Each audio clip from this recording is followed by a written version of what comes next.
Omwagalwa wonna gy'osinziira kutulaba n'okutuliriza okwanirizaako Mukama waffe Yesu Kristo. Netwebaza Katonda olw'ekisa kye n'okusaasira kwe n'okwagala kwe okutagerwa gye tuli nze naawe kubanga tukkiriza tubeere ku muwendo gw'abalamu ate okutuuka olwaleero mu makya gano amalungi aga Ssabbiiti mu kusinza n'okutendereza mu Camp Meeting yaffe 2023 nga tusinziira ku mayengo ga Prime Radio. Twebaza Katonda olw'obulamu bwaffe, obulamu bwange n'obubwo, kubanga atukuumye, ankuumye, akulabiridde, akuwadde ekisa, akuwadde obulamu, akujjanjabye era kukusizza mu ngeri ezitali zimu n'akuyisa mu miteerwa emingi n'emitego gy'omubi Sitaani mwabadde ayagala okuyita okuzikiriza n'okusaanyawo obulamu bwo. Erinnya lya Mukama waffe lyebazibwe kubanga gy'oli ate si kyokka ne tumwebaza kubanga yatuterawo amayengo gano aga Prime Radio kwe tusinziira okuliziganya nze naawe ate n'ensi yonna nga tuleeta amawulire amalungi ag'essuubi, amawulire agaweweeza omutima mu nsi ejjudde ebitaataaganya, mu nsi ejjudde ebinyiga, mu nsi ejjudde ebisoomooza ebitali bya ngeri zimu. Tumwebaza kubanga ate n'omwaka guno atuwadde ekisa era atuyinzisizza twegatte ku Camp Meeting y'omwaka 2023. Ku lulwo gwe akkiriza okwegatta ku mayengo gano neebaza Katonda era nensaba ampe ekisa naawe akuwa ekisa bw'onoba ng'owuliriza tugabanire wamu obubaka buno bwateeseteese. Nga tetunnabugendamu njagala tusooke twewombeke tuweeyo okusaba. Katonda ayinza byonna kitaffe mukulu omugulu nga tuyita mu linnya egganzira omwana Yesu twagala okwebaza kubanga otukkiriza tubeere abalamu.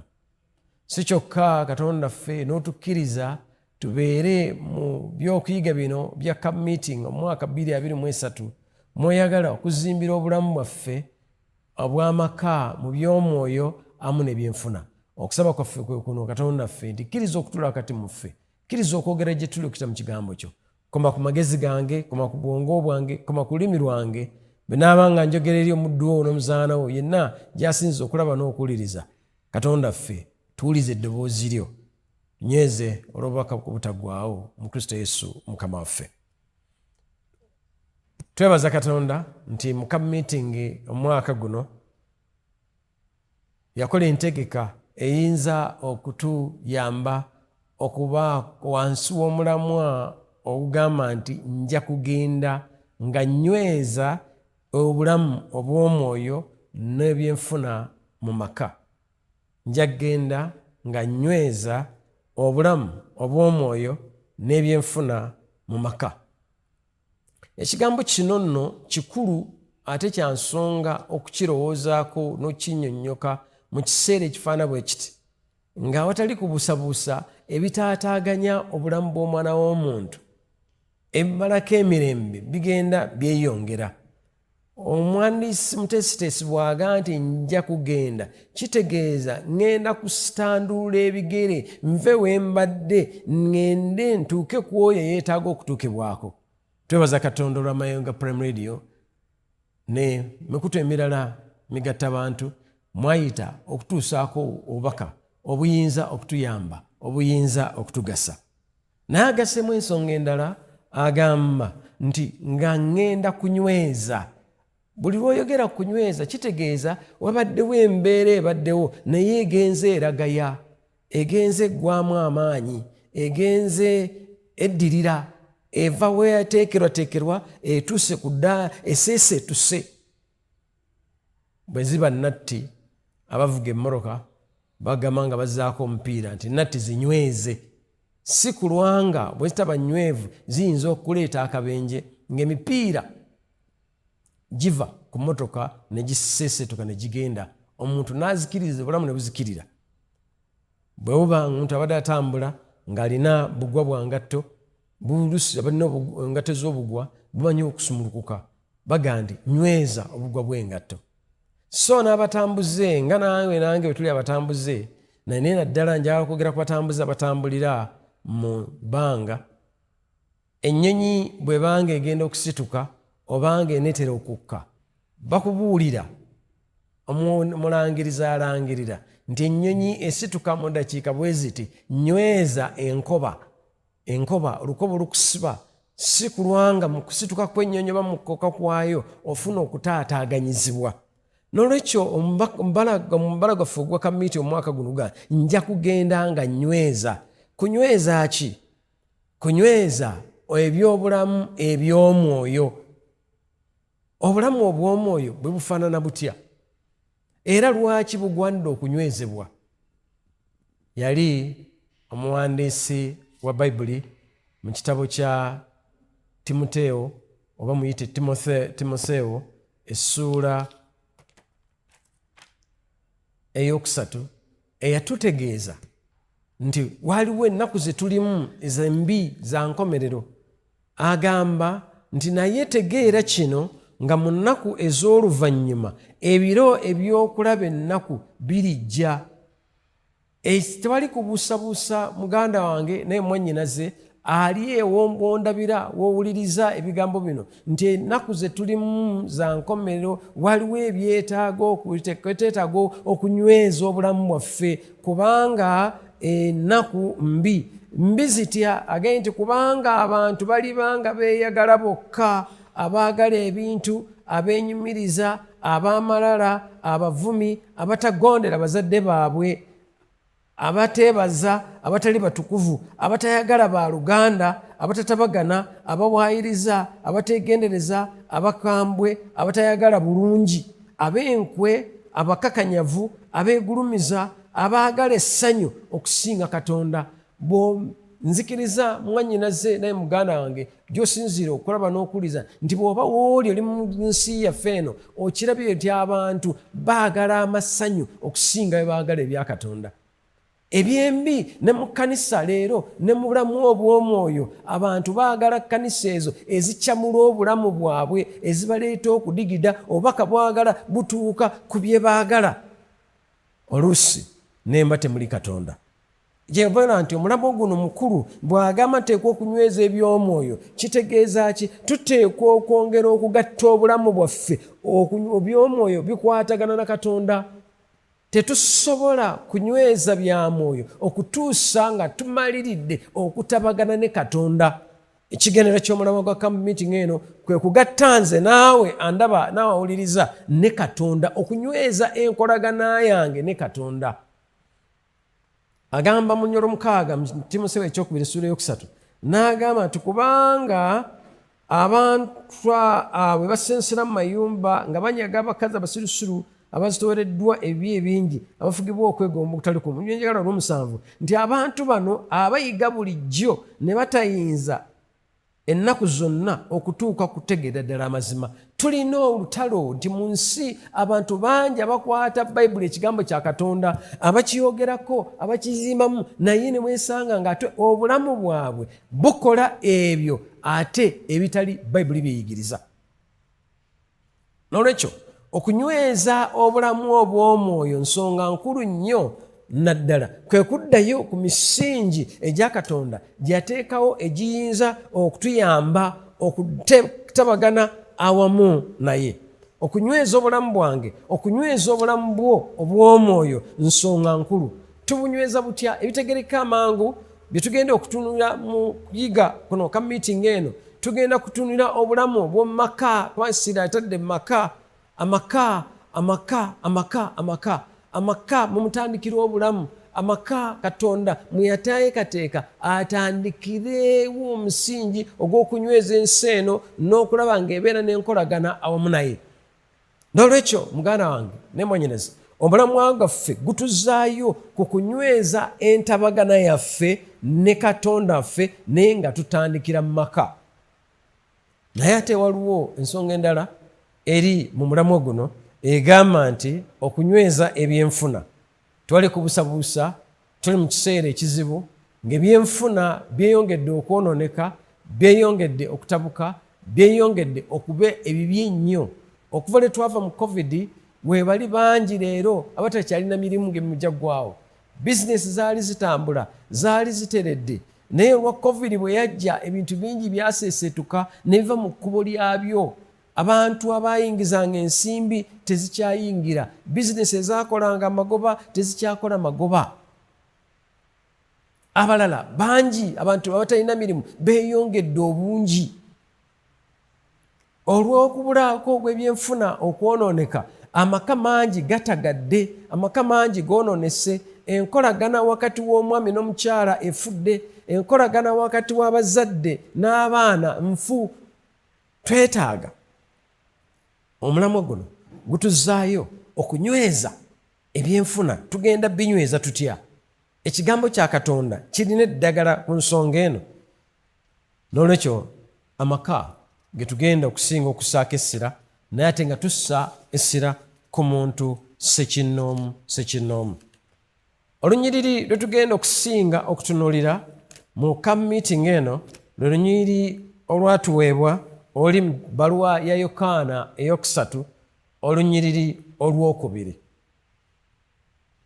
Ebbaluwa eno ewandiikibwa Yokaana, akkirizibwa nti yali mutume, omu ku batume oba abayigirizwa 12 aba Mukama waffe Yesu Kristo.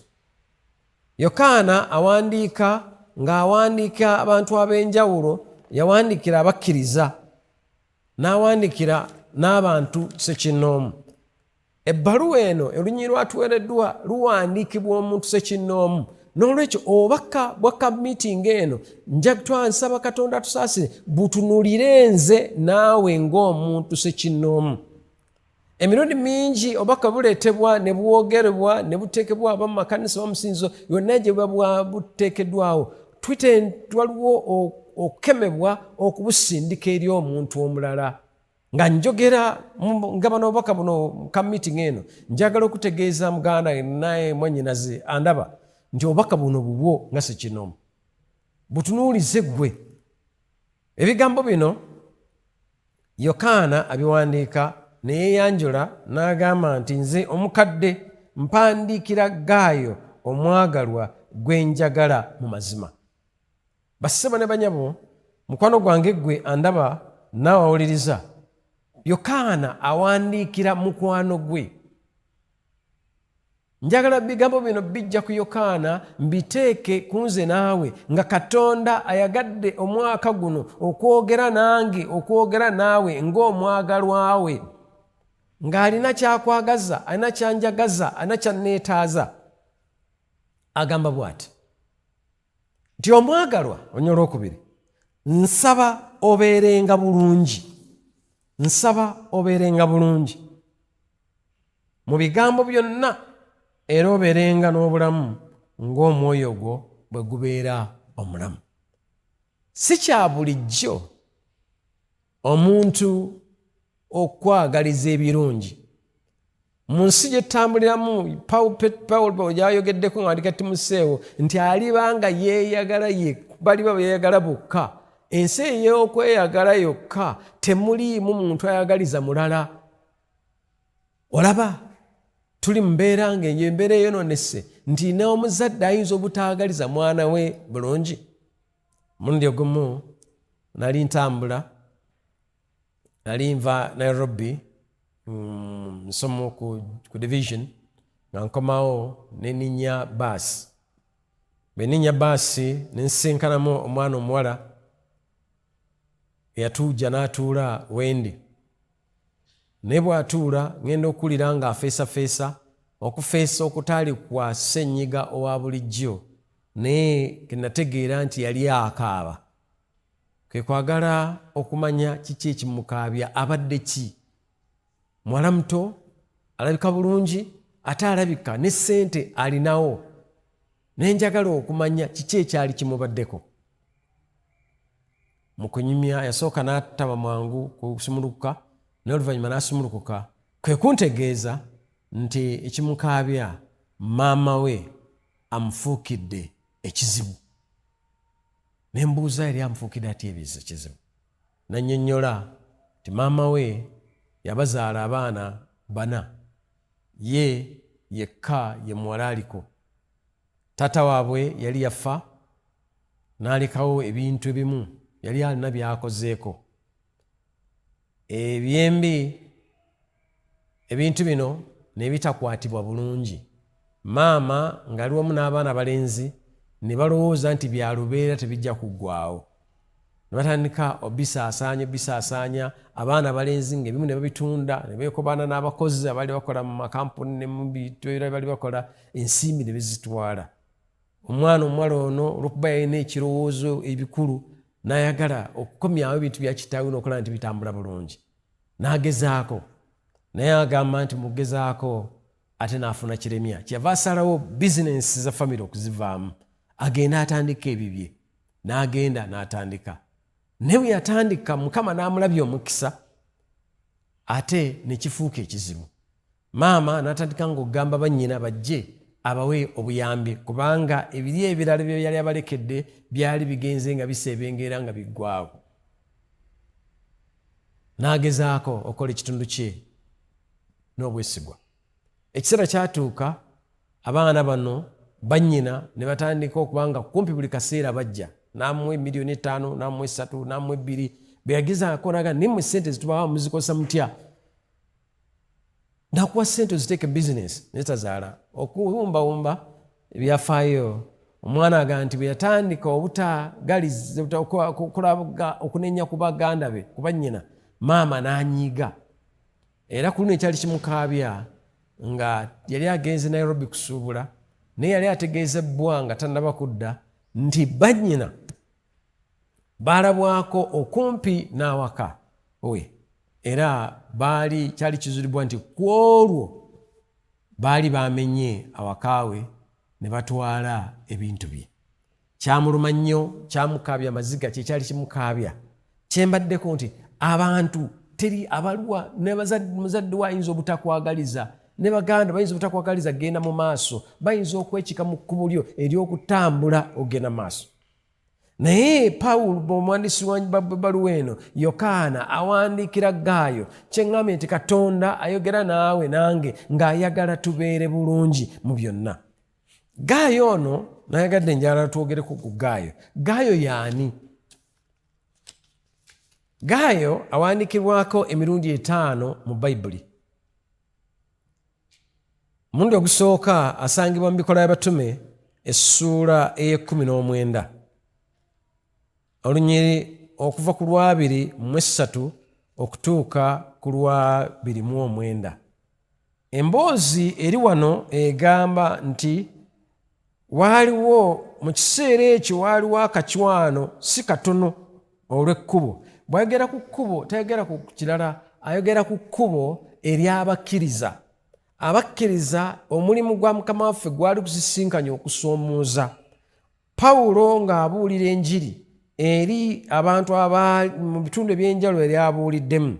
Bw'atuuka Efeso yasinkana okusoomooza. Agamba nti Olwabiri-4 kubanga omuntu erinnya lye Demetiriyo omuweesi wa ffeeza eyakolanga obusabo obwa zaabu bwa ffeeza obwa Atemi n'afuniranga abaweesi amagoba si matono. N'akuŋŋaanya abo baakolanga omirimu egyo n'abagamba nti abasajja mumanyi ng'omulimu ogwo obugagga bwaffe bwe buva. Mulaba era muwulira nti nga si mu Efeso mwokka naye ne mu Asiya yonna Pawulo oyo asenzesenze era akyusizza ekibiina kinene ng'agamba nti abakolebwa n'emikono si bakatonda. Pawulo yali abuulidde enjiri okwetoolola ng'akyusa abantu okunyweza obulamu bwabwe n'enkolagana yaabwe ne Katonda. Ebyembi waliwo abaali bafuna mu kukola bakatonda ab'emikono. Mwe mwali omusajja ono ayitibwa Demetiriyo. Demetiriyo bw'alaba bizinensi nga olw'okujja kw'enjiri ekigambo kya Katonda kukyusizza abantu ne bakyukira ekkubo okugoberera Katonda omu ow'amazima, Katonda omuli obulamu, Katonda omuli amazima, Katonda omuli emirembe. Ne banyiiga. Agamba nti tulina akabi naye si ffe ffekka tulabye akabi, omulimu gwaffe okunyomebwanga, naye era n'essabo lya Atemi katonda omukulu omukazi okulowoozebwanga nga si kintu, oyo okuggibwa najjibwa mu kitiibwa kye. asinzibwa Asiya yonna n'ensi zonna. Kati Pawulo yali akyusiza abantu ng'abajje mu kusinza ebitali Katonda, ng'abakomyawo eri Katonda eyatonda eggulu n'ensi. Katonda alina obulamu bwabwe, Katonda abaagaliza ekisingako obulungi. Olw'okwo abasajja bano abaali mu Efeso baatabanguka, naye agamba, njagala kwogera ku Gaayo Yokaana gw'awandiikira n'ebimufaako, agamba nti ekibuga kyonna ne kijjula okwetabula kuno, ne bafutuka n'omwoyo gumu okutuuka ku Teyateero bwe baamala okukwata Gaayo ne Asutaluko ab'e Makedoni. Mu bantu abaakwatibwa abaali balina enkolagana ne Pawulo, abaali balina enkolagana ne Katonda, ne Gaayo yalimu. Awutandikira okumulaba. Naye era Gaayo ono ayogerwako ne mu ssuula ya 20 olwokuna, agamba nti ne bagenda okutuuka mu Asiya, Sopeteri Omuberoya mutabani wa Puulo n'Abasesalonika, Asitulaluko ne Sekundo ne Gaayo ow'e Derube ne Timoteewo n'Abasiya, Tukiko ne Tulofiimo. Gaayo ono alabibwa ng'atambulira n'awamu n'abakkiriza, ali ku mugendo ogumutwala okumusembeza kumpi ne Katonda. Awali ekigambo kya Katonda, Gaayo we yatambuliranga. Yono Yokaana gw'awandiikira n'amuyita omwagalwa. Abaagalwa, mukwano gwange gw'andaba ng'oyagala okubeera omwagalwa, goberera Katonda, ekigambo kya Katonda we kiri. Gobeera wali amawulire amalungi ag'obulokozi. Gobeera Yesu Kristo, ojja funa obuganzi. So obuganzi obw'ensi bwewa, n'obuganzi obusobola okugasa n'ova mu bulamu buno ng'oteekebwateekebwa olw'obwakabaka obutaggwaawo. Omulundi ogwokusatu Pawulo yeyogerako n'aga nti neebaza Katonda, nze sibatiza. Waliwo okutabukatabuka. Ekigambo kya Katonda buli kijja wabaawo okutabukatabuka. Abantu bangi bafuna okutaataaganyizibwa. Era mu kitabo ky'Abakolinso ekisooka, bala Pawulo eri Abakolinso esooka, waliwo okutabuka n'okwogera abantu nga beeyawuddemu, batandise okwesalamu, nze ndi waagundi, nze ndi waagundi, nze ndi waagundi. Pawulo n'akyava awandiika n'agamba nti neebaza Katonda bulijjo ku lwammwe olw'ekisa kya Katonda kye naweebwa mu Kristo Yesu. N'olunyolo 14 n'agamba bw'ati nti neebaza Katonda kubanga sibatizanga muntu yenna mu mmwe wabula Kulispo ne Gaayo. Pawulo bwe yali yeyogerako, bona baali batabuse nga beeyawuddemu, nze gundi yambatiza, nze gundi yambatiza. Abasebo, mukwano gwange mpuliriza naawe alaba, akubatiza si kye kikulu wabula enkolagana ne Katonda. Okunyweza eby'omwoyo biina kutambula nga tunywetambula ne Katonda, so si na basumba, so si na babuulizi ab'amaanyi, so si kanisa, ne Katonda asitulibwa mu bulamu bwo. Gaayo yali atambula n'ono, ne wono Pawulo amwogerako nti Pawulo ye yabatiza Gaayo ono. Olunyolo lwogera ku Gaayo luli mu Baluumi 16 olunyiriri olwa 23. Ayogerwako nti yasuzanga Pawulo. Pawulo bwe yali mu lugendo lwe olw'okubuulira enjiri, era mu kiseera bwe yawandiikira ebbaluwa y'Abaluumi. Mukwano gwange omwagalwa, badde nkutegeeza ti Gaayo ono Yokaana gw'awandiikira yali musajja eyawaddeyo obulamu bwe okuweereza Katonda, si yekka naye awamu n'amaka ge. Bwe tugamba nti nja kgenda nga nyweza obulamu obw'omwoyo ne byenfuna obw'amaka, amaka Katonda gayagala, amaka ge tusuubira, ge maka gawaddeyo obulamu bwago olw'okuweereza Katonda. Baluumi 16:23 agambye nti Gaayo ansuza nze n'ekkanisa yonna abalamusizza. Gaayo tasuza Pawulo yekka. Mu maka ge temujjaamu Pawulo ng'omuntu yekka n'amusuza. ne mulimu n'okusuza ekkanisa yonna. Omwanisatu w'abantu baali bameka abaali basula mu maka muno, naye abantu bano bonna Gaayo yali abalabirira. Kitegeeza Gaayo mu byenfuna yali bulungi. Gaayo yali awaddeyo obulamu bwe bwonna olw'okuweereza Katonda. Ono yavaamu olunyiriri luno tugenda okutunuulira mu wiiki eno nti omwagalwa njagala obeerenga bulungi.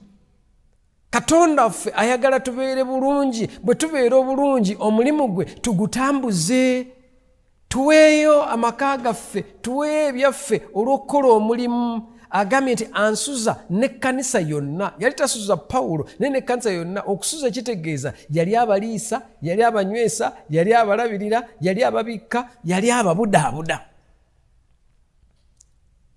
Ono musajja awandiikirwako gwe tugenda okwetoloolerako mu by'okuyiga ebirala. Tulabe Abakristaayo, nze ng'Omukristaayo, gwe ng'Omukristaayo, okuna ky'osobola okukola okugatta ettoffaali ku mulimu gwa Katonda ogutambula.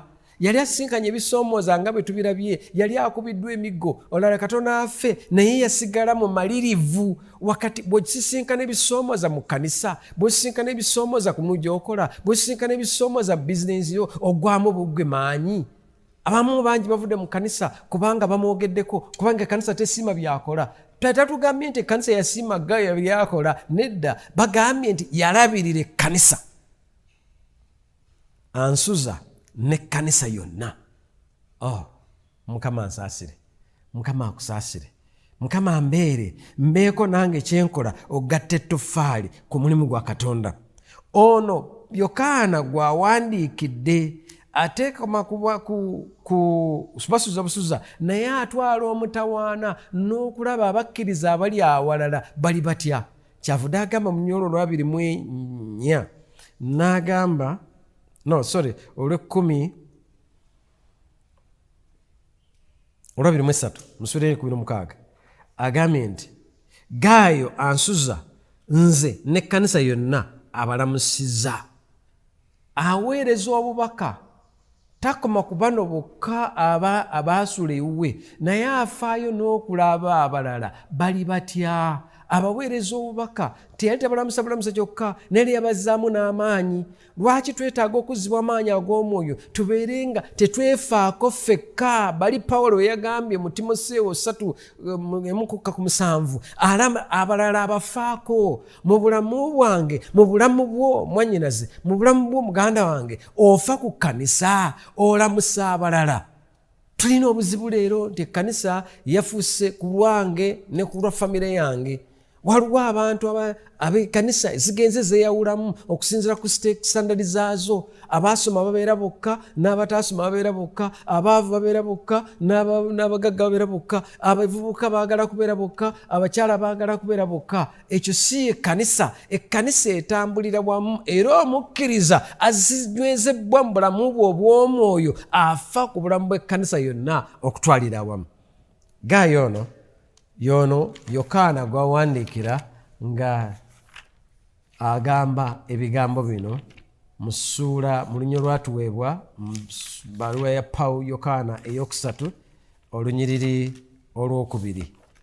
Yokaana 3 ayina essuula emu yokka, n'olunyiriri olwokubiri aga nti omwagalwa nsaba obeerenga bulungi mu bigambo byonna, era obeerenga n'obulamu ng'omwoyo gwo bwe gubeera obulungi. Okusaba kwange nga tuwuma mu bubaka bwa leero, nsaba Katonda ansaasire, nsaba Katonda akusaasire muganda wange naye mwannyinaze. Obulamu bwange, obulamu bwo bubeerenga obwa Gaayo. Gaayo tubeerenga Gaayo ono omwagalwa yalina ki? Bw'otegereza obulamu bwe yatambulira mu mwoyo. akunywezebwa mu by'omwoyo kitegeeza omwoyo yakulembera obulamu bwange. Nsaba Katonda ansaasire, nsaba Katonda akusaasire. Mwannyina zeggwe awuliriza alaba ayungiddwa ku Mayenga Prime Radio, saba Katonda mu meeting eno akujjuza omwoyo, olwo ojja okunywezebwa mu mwoyo. Omwoyo yatunyweza mu bulamu bwaffe obw'omwoyo ne tusobola okukola eby'omwoyo. Omwoyo yatunyweza ne tubala ebibala eby'omwoyo. Omwoyo yatunyweza ne tukola ekkanisa n'ebeera nga ejjudde omwoyo. Yatambulira mu mwoyo. Si kyokka omwoyo bwe tunaajjuzibwa nywezebwa mu mwoyo tujja kutegeera amazima gonna ag'ekigambo kya Katonda. Waliwo okubuzaabuzibwa olwaleero. Enjiri nnyingi ezizze, abantu bangi bavuze nga bakwata Bayibuli eno naye nga tebagera mazima. Bayibuli eyogera kirala, bo bakola kirala. Bayibuli ega nti okubatiza kwa kunnyika, bo bayiwako mazzi, bo bakola birala. Bayibuli ega nti Ssabbiiti olunaku olw'omusanvu Saturday, bo basinza nnaku ndala. Omwoyo wa Katonda yajja okuyamba okubikkulira amazima agali mu kigambo kya Katonda. Omwoyo wa Katonda yajja okuzza okwagala okw'amazima mu bulamu bwo, eri ggwe, eri n'eri mukyalawo, eri ggwe n'eri abaana bo, eri ggwe n'eri omwami wo. Omwoyo wa Katonda Gaayo gwe yalina, gwe nsaba abeere nange, abeere naawe. Bayibuli byogandika biraga nti Gaayo ono yali mwesigwa era ng'ajjudde ebikolwa ebirungi. Ekkanisa leero ebuliddwa abantu abakola ebikolwa ebirungi. Twetaaga Katonda atujjuze, atunyweze mu mwoyo, atujjuze omwoyo omutukuvu, tukole ebikolwa era beesigwa, faithful. Mu nkolagana yaffe ne Katonda nga tuzza ebitundu by'ekkumi n'ebirabo, nga tuwaayo olw'okuzimba omulimu gwa Katonda. Gaayo tekoma bukomi kuwa ebirabo na bitundu by'ekkumi, naye yali alabirira Pawulo okumala ebbanga eddene n'ekkanisa yonna eyali mu nnyumba ye n'agirabirira. Gw'okoze eki? Okosezza ku ebyo Mukama by'akuwadde olw'okukola omulimu gwa Katonda. Yali mwesigwa n'akola. Obwesigwa bwe ne bumukozesa ebikolwa ebirungi. Buli kyeyakola n'akikola n'amaanyi ge gonna. Taakutakomaoko n'alabirira abatume n'abayigirizwa be yali amanyi n'abatamanyi. Agamba okutegeera ekyo, olunyolo olwokusatu lugamba nti kubanga Yokaana ebbaluwa eyokusatu olunyolo olwokusatu nti kubanga nasanyuka nnyo abooluganda bwe bajja ne bantegeeza amazima go nga ggwe bw'otambulira mu mazima. Sirina ssanyu lingi erisinga lino okulira abaana bange nga batambulira mu mazima. Okyatambulira mu mazima? Omwaka omulamba gwe tumaze bwe twava mu meeting eri nga tujjuzibwa amaanyi ag'omwoyo, otambulira mu mazima? Oba byakoma mu meeting ewedde ey'omwaka ogwaggwa? Okuva olwo okutuusa olwaleero okyanyweredde mu mazima? Basobola okuwandiikako singa Katonda abadde awandiika, oba atuma malayika we, oba atuma omubaka we ng'awandiika ku bulamu bwo, asobola okunjogerako, asobola okwogerako mwannyina Zerayi muganda wange nti otambulira mu mazima. Agamba onyolo kutaano ngatumba kyomwagalwa gyabwesigwa eminu gyo gyonna gy'okolera abooluganda era n'abagenyi. Gyabwesigwa emirimu gyo gyonna emirimu gy'okoze bukya tuva mu kambiiti omwaka oguwedde okutuuka olwaleero wetandikire meeting eno n'endala ze twamazeeko. Emirimu gyo ddala gyabwesigwa, emirimu gyo tegiri mu makoona. Ensigendererwa ky'okunyweza mu bulamu obw'omwoyo bye tukola bibeerenga bya mazima. Emirimu gyo gyonna Gaayo ono gwe tulaba nti emirimu emirungi agaye nti omwagala byabwesigwa emirimu gyo gyonna gy'okolera abooluganda. Takolera baaluganda bakkiriza bokka. Bwe twokunywezebwa mu bw'omwoyo tekitugamba kugatta na baaluganda bokka. Abooluganda boogerwako no si booluganda ab'omubiri naye abooluganda ab'ekkanisa. Gaayo yakolera abooluganda ab'ekkanisa emirimu gye ng'agikola n'obwesigwa, bw'agabaagaba n'obwesigwa, bw'ayambaayamba n'obwesigwa. Si genda nga yeefuuya mulere, gundi oyo olaba olwo lugoye nze nalumugulira, gundi oyo mulaba engatta eyo nze namuyamba, gundi oyo mulaba ffe twamuyamba omuzimbira ennyumba. Tolangira, bw'oba oyambye yamba na bwesigwa, Katonda yali kuwa empeera yalaba by'okola. Agambye nti emirimu gyonna gy'okolera abooluganda era abagenyi abogerwako si bagenyi abakyalo bukyazi, naye abagenyi wano ekinyonyola kyalaze nti ab'ebweru, strangers. Mu Oluzungu yagamba nti for the sake of saints and strangers alike. Ekigendererwa ky'okunywezebwa kw'obulamu bwaffe obw'omwoyo kwe kukola emirimu gya Katonda, enkolera abantu ebirala ebibatunuuliza Katonda, bwali ow'ekisa, bwali ow'okwagala, bwali ow'omukwano, ne si bakkiriza bokka naye n'abatali bakkiriza. Kyavaga nti omusana gwammwe gwakenga bwe butyo, abantu balabe ebikola bingi mukola, bali bagulumiza Kitammwe ali mu ggulu. Nzikiriza nti Gaayo bwe yakola bye yakola, ab'omunda mu kkanisa baategeera, baalaba obulungi bwa Katonda, naye n'ab'ebweru baabulaba. Bwenkola byenkola, bw'okola by'okola, by'ogulumisa Katonda, emirimu gyo gyonna gya bwesigwa. Togabanga olina ebigendererwa. Tulina abantu mu kkanisa abayamba nga balina bigendererwa, kubanga alowooza nti okumulonda ku bukadde obukulu alina kubaako bayamba, n'ayamba kubanga ayagala bukadde bukikulu, ayagala kumulonda ku buwanika, ayagala kubaako byaba mulondako. Tokola kubanga bakulonde, kola kubanga okolera Katonda. Ekinaatutuusa ku ddaala eryo kwe kunywezebwa mu bulamu obw'omwoyo. Nsaba Mukama akuwa omukisa muganda wange, nsaba Mukama akuyambe, ananga nnyambe byonna bye tukola, emirimu gyaffe gyonna tubeere nga Gaayo. Tutwale Gaayo okubeera ekyokuleberako kyaffe mu kamitingi eno. Katusembeere Katonda, katunoonye okunyweza obulamu bwaffe obw'omwoyo, katunoonye okuzzibwamu amaanyi ag'omwoyo, okusemberera Katonda, omwoyo wa Katonda afuge mu bulamu bwaffe. Olwo nno tujja kugenda. Mukama akuwa omukisa, Mukama atubeere, Mukama atulabire ku bwa Yesu Kristo Mukama waffe. Katusabe. Ojjudde ekisa n'okusaasira Mukama era Katonda kitaffe ataggwaawo. Kye kisa kyo, kwe kusaasira kwe kwagala kwo, ffe okubanga tulekeddwawo okutuusa olwaleero. Otulesseewo ng'olina ensonga, ng'omuntu Pawulo bw'awandiikira Tito n'amugamba nti nava nkuleka mu Kuleete olongoose ebyasigalira. Taata tusaba nga twegayira nga bw'otulesseewo n'otuusa mu kampini y'omwaka guno okuyita Mayonga Prime Radio, tuyambe ayi Katonda obulamu bwaffe obw'omwoyo bunywezebwe. Bwe bunaanywezebwa tubale ebibala eby'omwoyo. Omwoyo wafuge bye tukola, omwoyo wafuge enkolagana zaffe mu maka, omwoyo wafuge enkolagana yaffe n'ab'ebweru, omwoyo wafuge enkolagana yaffe n'abooluganda. Ebikolwa byaffe bisitule ggwe Yesu waggulu, bw'onoositulibwa onoowala bonna gy'oli. Tuwe ekisa n'okusaasira, yongera okubeera naffe okuyita mu kamitingi eno ku bwa Yesu Kristo Mukama waffe.